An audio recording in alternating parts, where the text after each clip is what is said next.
Hey guys, hope you're all doing well. I'm Lucas, and today we're stepping into another set of intense Reddit stories. Real emotions, real consequences. If you enjoy stories that hit deep, make sure to like, subscribe, and turn on notifications. Let's get into it. The bank called at lunch and asked me to confirm a new credit card I'd never heard of. I laughed, then I didn't. When the caller read off my home address and the last four of my social, my stomach did that slow elevator drop. If this was a mix-up, it was a very specific one. If it wasn't, it was my life cracking in the middle. "Sir, do you want to approve the application?" the woman asked. "No," I said, louder than I meant to. "Lock it. Please lock everything." Outside, Seattle was doing that familiar October drizzle that slides down the collar of your jacket. I stood under the awning of the food truck behind our yard on Denny, holding a paper cup of burnt coffee and listened to the rain tick. I work as a field tech for a regional energy company, so I know when power lines hum too loud. That's what my head did, buzzing, ready to arc.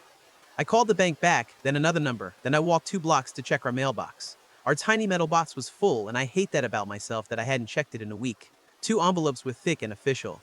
I ripped open the first standing under our stairwell light. "Welcome to your Platinum member experience."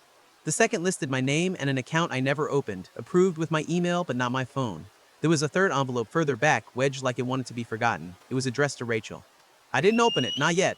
I went upstairs. The apartment smelled like the lemon cleaner Rachel uses on Sundays. Her scrubs were in a heap near the washer. She had a late shift at the clinic in Capitol Hill. I set the envelopes on the counter and refreshed my credit report on my laptop. Red flags popped like flares. A department store card from Bellevue, an online lender I'd only heard about from radio ads, a request for an increase on a line I actually did open years ago, now maxed out. My name was all over everything, and yet it didn't feel like mine. When Rachel called on her break, her voice was cheerful, the way it gets when she's been running rooms and needs to soften the edges to keep going. "How's your day?" she asked. "Did you open a credit card?" I asked. There was a pause. In the background, I heard a monitor beep and somebody asked for a saline flush. "Temporarily," she said. "I'm sorry, it's for gifts, Mom's birthday and then Dad's retirement party, and it was easier to get the points on one card. I was going to tell you." "Points," I said. "Babe, it's under control." Control is a word people throw into a room to stop you from looking around. That night, she came home smelling like sanitizer and rain, a paper bag of stale hospital muffins in her hand like a peace offering. We stood at the counter while I showed her the screen. "I didn't know about this one," I said, pointing. "Or this, or this, or this.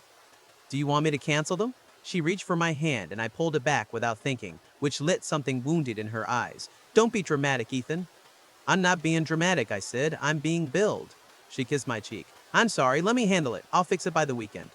I wanted to believe her.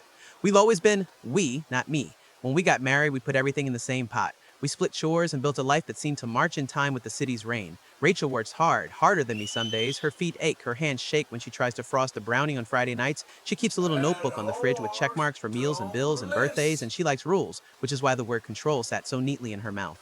I told myself not to overreact. I told myself it was a misunderstanding or generosity or a medical person's bad financial coping. I told myself to breathe, because if I didn't regulate my breathing, I was going to say something sharp and I didn't want to cut her. The next afternoon in the service yard, I opened our banking app between tickets. Transactions stacked up like a slow-motion car crash. A jewelry store in Bellevue, not cheap. 2 stays at a hotel near South Lake Union, midweek. A series of charges to an online casino with names that sounded like off-brand cereal. My chest went tight. The Bellevue charge had a note we didn't write: hold engagement order balance due at pickup. When I got home, I asked as plainly as I could, "What jewelry in Bellevue?" She didn't blink. "Mom's necklace. We're redoing the clasp. It kept catching." "What hotel?"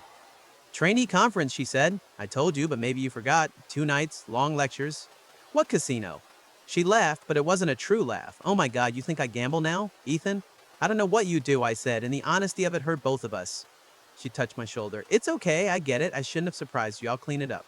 The rain came hard that weekend, slanted, and the gutters outside our window choked. I found another envelope in the pile Sunday morning, a polite letter about an account I did recognize, urging me to make more than the minimum to avoid escalating interest. I made coffee so black it tasted like burnt toast and watched Lake Union disappear in weather. Around noon, I called the number my coworker Kurt had given me months ago. "If you ever want someone to actually explain your finances," he'd said, "call Maya." I had saved it because responsible people save things to pretend they're responsible. Maya met me at a cafe on First Avenue with a legal pad and one of those calm faces that makes you tell the whole truth. She asked for our last 6 months of statements. She wrote while I talked. She drew columns. When she looked up, it was the way doctors look at you before they deliver news. "How much?" I said. I already felt sick. "Ballpark 80, she said, "across cards, lines, and the casino flows. That's without penalties." 80. The word had no edges. It just fell. We can build a plan, she said, but the last 6 weeks are accelerating. Do you know why? I saw Rachel's notebook, the tidy check marks. I saw the way she's been taking off her wedding ring when she goes to wound care, and sometimes forgetting to put it back on until lunch the next day. Nurses take off rings a lot. They can't rip gloves. I told myself that as I told Maya. I told her about the jewelry store, the hotel, the casino. Maya wrote 3 words: control the bleed. When I got home, Rachel was on the couch, hair damp, watching a show where everybody in Georgia had perfect teeth. I sat down beside her and told her what Maya told me. 80? That's impossible, she said. Your lady is wrong. She's not wrong, I said, and showed the math. I watched Rachel's mouth press into that white line it makes when she's losing her hold on a story. Then she cried, loud and deep, and I stepped in without thinking because that's what I do when she cries. I hold the person I love even when they're the reason I'm bleeding.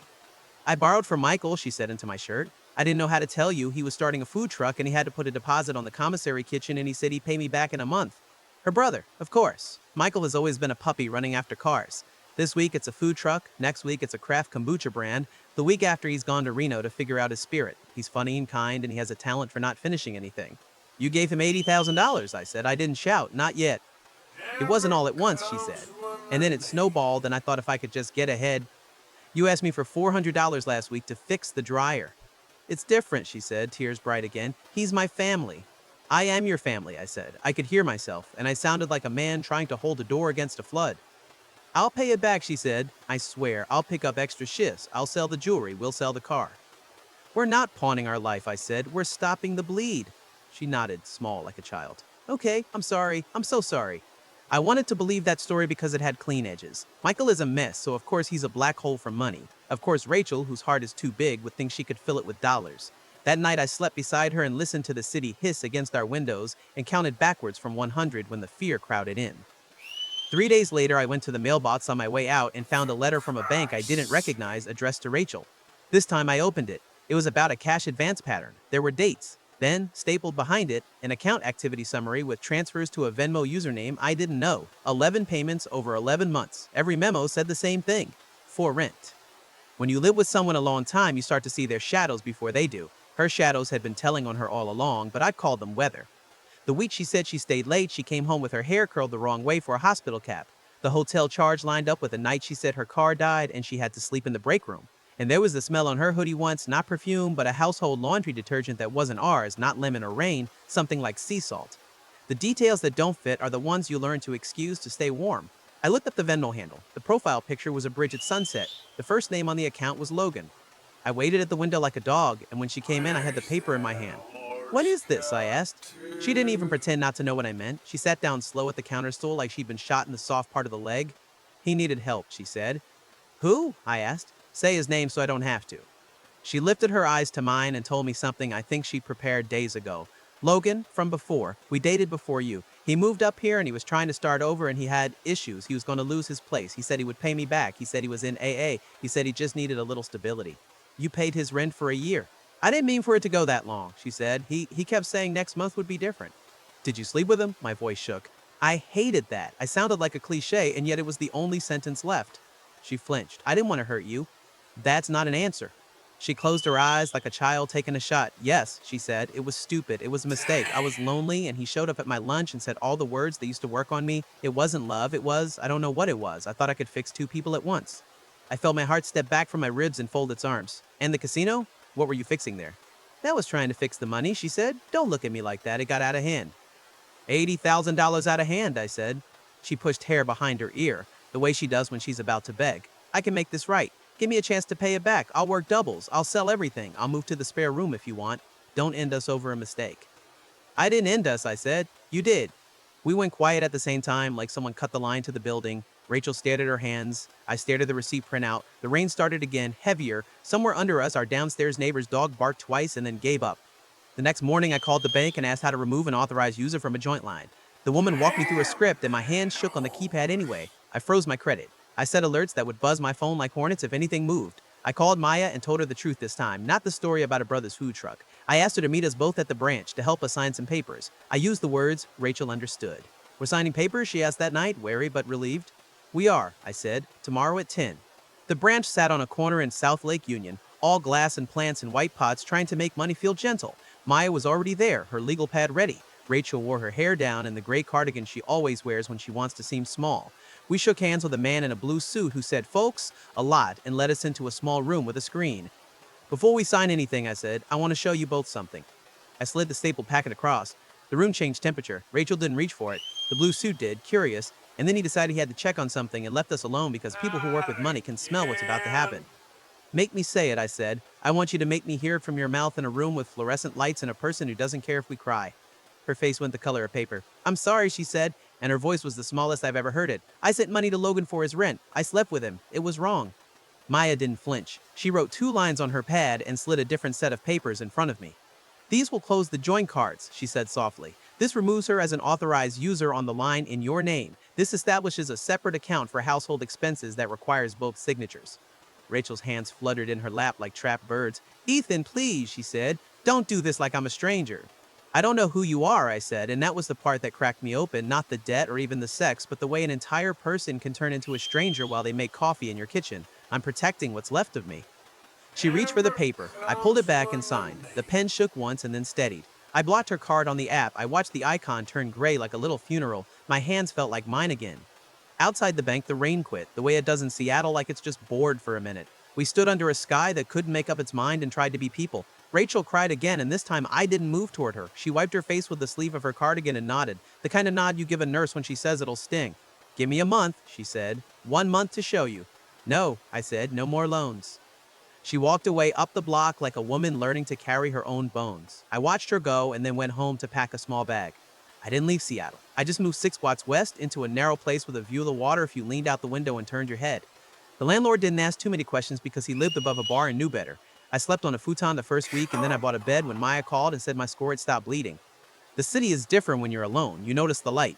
You notice how the ferries cut white lines across the sound and how the gulls time their dives with the wake. You notice the way people talk to each other on buses at night. A woman in a yellow raincoat told me she likes to watch other people cry because then she knows her story isn't the only one that leaked. Sometimes I passed First Hill and thought about the clinic where Rachel was checking vitals, making jokes to distract old men from needles. She is good at her job. It's the thing I still love about her and maybe always will. She called twice the first week and then texted me pictures of her lunch as if sandwiches could knit a life back together. I didn't answer. I took my ring off and felt the pale line it left like a ghost, and I put the ring in a drawer because throwing it felt like theater and I didn't have room for theater anymore. On a Sunday when the sky broke blue for once, Kurt dragged me to Ballard. We ate tacos at a window counter and watched boats rise and fall in the locks. "Man," he said, "you're doing the right thing." "It doesn't feel like it," I said. "That's how right things feel sometimes," he said. "They don't give you the sugar rush." I laughed for the first time in weeks and it sounded like a cough. He clapped my shoulder. Later that afternoon, I walked the market, bought plums, pretended they tasted like something that wasn't leaving. The first month, Rachel mailed me a check for $600 with a note that said, "For groceries." The second month, she sent nothing. Then the third, she texted a picture of a payment schedule she made in neat boxes. It was beautiful and useless. She called one night and said, "I cut him off, for real this time." I said, "Okay." She said, "I miss you." I said, "I know. Sometimes you hope a person will meet your dignity with their own. Sometimes they don't." I watched from my window in Belltown as the city tried on summer, and I swept sawdust from my kitchen floor every Saturday because the cabinet door kept shedding something. I fixed things I could fix. I learned my neighbors' names. I bought a used guitar and played 3 chords bad enough to scare my plants. In August, I went to a therapy group in a room above a bakery and listened to 3 men say the words I had been growing in my chest. I wasn't enough. I didn't see it. I don't know who I am now. We sat in metal chairs and passed the box of tissues like a team sport, and nobody laughed at anybody. 6 months after the bank, Rachel met me at a cafe on Alki. I picked that spot on purpose. It's where I asked her to marry me 8 years ago on a cold day in December when the wind came off the water with teeth and we warmed our hands on paper cups and promised each other easy things we thought were hard. She looked thinner, she looked older, she wore the gray cardigan again like a uniform of regret. She told me she'd cut up her cards and joined a debt program and taken extra shifts and told Michael to stop calling. She told me she was sorry. "Let me try again," she said. "Let me earn my way back." I thought about it. That's the part nobody tells you. You can love someone and still stand up and walk out. You can miss them at 2 a.m. and still say no at 10 a.m. You can remember how their laugh sounds in a grocery store aisle at Christmas and still leave the booth without hugging them. Love is not a locksmith. That's the cleanest truth I found in the rubble. "I don't want a life where I have to check your pockets to feel safe," I said. "I don't want to love you and audit you at the same time." She nodded, and her mouth did that white line again. "Do you hate me?" "I don't," I said. "I just don't trust you, and I don't know how to be married without trust." She closed her eyes and let a tear roll without chasing it. We sat like that until our cups went cold.